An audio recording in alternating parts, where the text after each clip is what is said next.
الحمد للہ رب العالمین والصلاة والسلام علی رسول الکریم اما بعد فاعوذ باللہ من الشیطان الرجیم بسم اللہ الرحمن الرحیم وَأَنَّهُ هُوَ رَبُّ الشِّعْرَى وَأَنَّهُ أَهْلَكَ عَادًا الْأُولَى وَثَمُودَ فَمَا أَبْقَى وَقَوْمَ نُوحٍ مِّن قَبْلُ إِنَّهُمْ كَانُوا هُمْ أَظْلَمَ وَأَطْغَىٰ وَالْمُؤْتَفِكَاتِ أَهْوَىٰ فَغَشَّاهَا مَا غَشَّىٰ فَبِأَيِّ آلَاءِ رَبِّكَ تَتَمَارَىٰ هذا نذير من النذر الأولى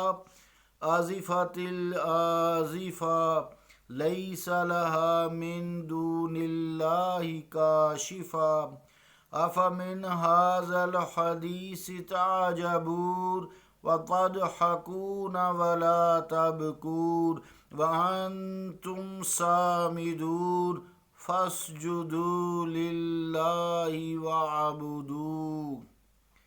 صدق اللہ العظیم۔ واجب الاحترام سامعین، السلام علیکم ورحمۃ اللہ وبرکاتہ۔ آج سورہ نجم کی 49 سے لے کے 62 نمبر آیات تک تلاوت کرنے کی سعادت حاصل کی ہے، اور اس کے ساتھ اللہ تعالیٰ کے فضل و کرم سے اس سورہ نجم کو ہم نے پورا کیا۔ ان آیات کا ترجمہ یوں ہے، اور یہ کہ وہی شعرا ستارے کا رب ہے، اور یہ کہ اسی نے ہلاک کیا عاد اول کو اور سمود کو بھی، پھر کسی کو نہ چھوڑا، اور ہلاک کیا قوم نوح کو ان سب سے پہلے، وہ بڑے ظالم اور سرکش تھے، اور لوط کی اوندی بستی کو بھی پٹخ دیا، پس ان پر چھا گیا جو چھا گیا۔ پس اے سننے والے بتا، تو اپنے رب کی کن کن نعمتوں کو جھٹلائے گا۔ یہ ڈرانے والا رسول عربی بھی پہلے ڈرانے والوں کی طرح ہے، قریب آنے والی قریب آ گئی، اللہ کے سوا اس کو کوئی ظاہر کرنے والا نہیں۔ بھلا کیا تم اس بات سے تعجب کر رہے ہو اور بے شرموں کی طرح ہنس رہے ہو اور روتے نہیں ہو، اور تم نے کھیل مذاق بنا رکھا ہے؟ پس سجدہ کرو اللہ تعالیٰ کے لیے اور اسی کی عبادت کرو، اللہ کا قول سچا ہے جو بڑی ہی عظمت والا ہے۔ عزیزان گرامی قدر، السلام علیکم ورحمۃ اللہ وبرکاتہ۔ یہ جو شعرا ہے، اس سے مراد ستارہ ہے۔ شعرا سے مراد جو ہے وہ ستارہ ہے جو جوزہ کے پیچھے ہوتا ہے۔ یہ دو ستارے ہیں، ان میں سے ایک کو عبور اور دوسرے کو قمیص کہتے ہیں۔ اسے یہ نام اس لیے دیا گیا ہے کیونکہ یہ دوسرے سے حقیر ہوتا ہے، کمتر ہوتا ہے۔ یہاں شعرا سے مراد عبور ہے۔ بنی خزاع اس کی عبادت کرتے تھے۔ سب سے پہلے جس نے اس کی پوجا کی وہ ان کا ایک سردار تھا، جسے ابو کبشہ کہا کرتے تھے۔ اس نے شعرا کی پوجا کی تھی اور قریش کی بتوں کی پوجا میں مخالفت کی تھی۔ جب رسول اللہ صلی اللہ تعالیٰ علیہ وآلہ وسلم نے عربوں کے دین میں مخالفت کی تو انہوں نے حضور علیہ السلام کا نام بھی ابو کبشہ رکھ لیا، کیونکہ دونوں میں قدر مشترک جو تھی، اشتراک تھا، وہ قوم کی مخالفت تھی۔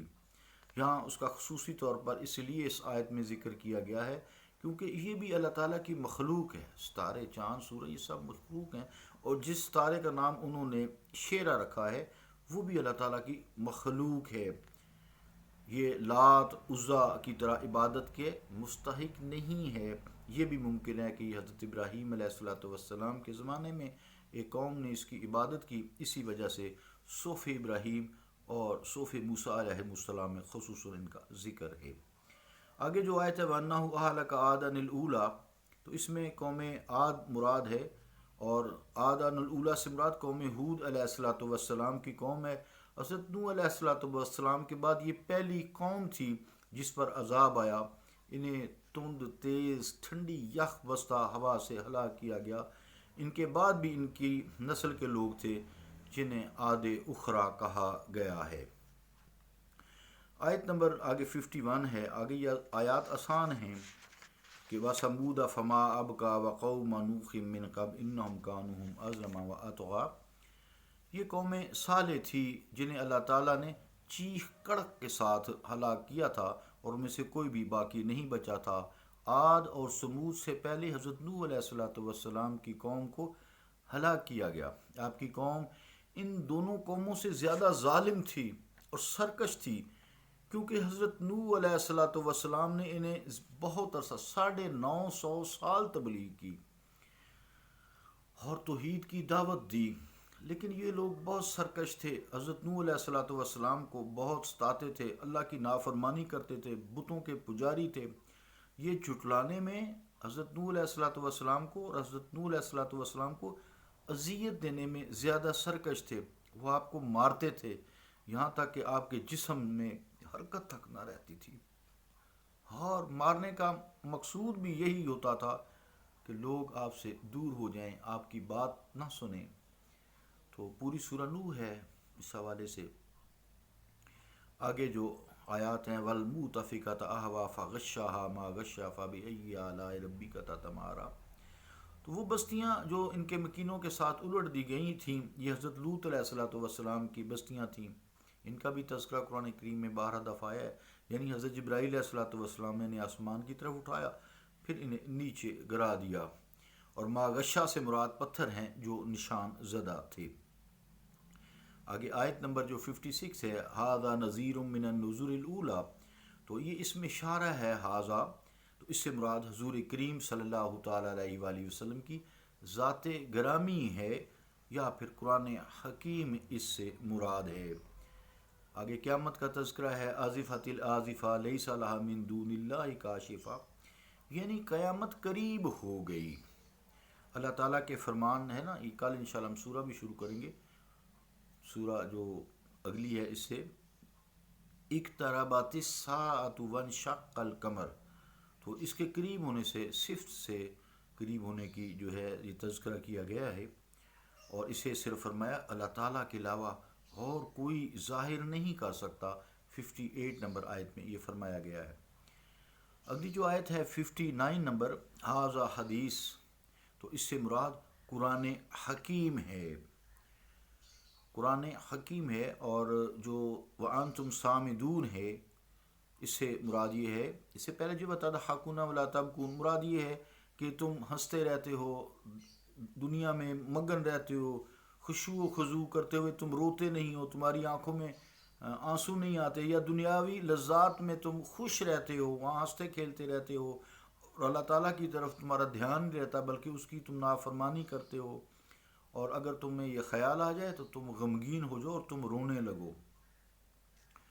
سامدون جو ہے اس سے مراد یہ ہوتا ہے سمود کا معنی ہوتا ہے کسی شے سے غفلت کرنا، لاپرواہی کرنا، یعنی جب کہ تم غافل ہو، تو یہ جیسے جملہ بولا جاتا ہے نا دعوا منا سمودا کا، یعنی اپنی لاپرواہی کو ہماری طرف سے دور کر دو۔